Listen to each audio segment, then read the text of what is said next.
Corsica Linea, c'est une compagnie maritime qui dessert la Corse et l'Afrique du Nord pour transporter des passagers et du fret depuis Marseille ou depuis le port de Sète.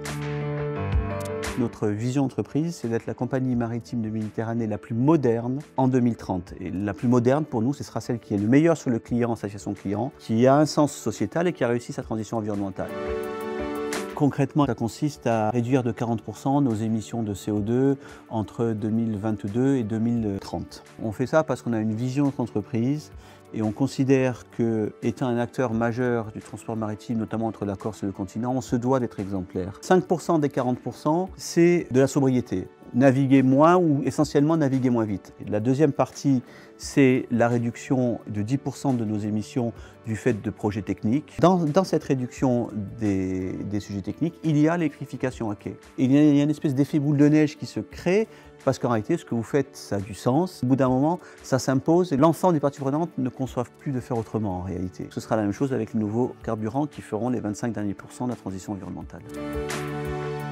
En étant engagé fortement sur cette transition environnementale, on arrive à entraîner autour de soi des parties prenantes. Alors, les parties prenantes classiques, que sont les financiers, les décideurs politiques, économiques, etc. Oui.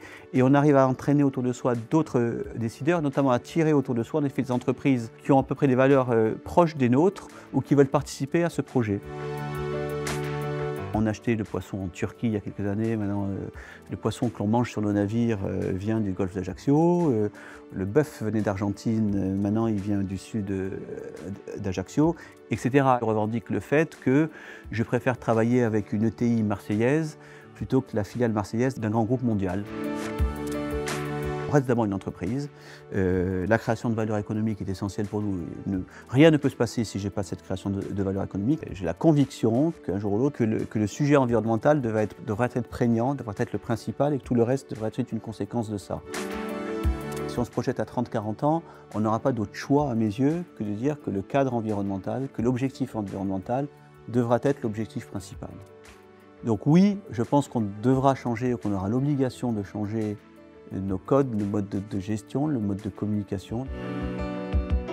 On ne peut pas s'inventer acteur ou meneur de la transition environnementale. Il faut l'avoir dans les tripes, il faut le ressentir. Qu'on essaye d'améliorer, qu'on essaie d'amener notre petite pierre pour améliorer ce territoire qui fera que les générations plus tard, ce sera bien. Voilà.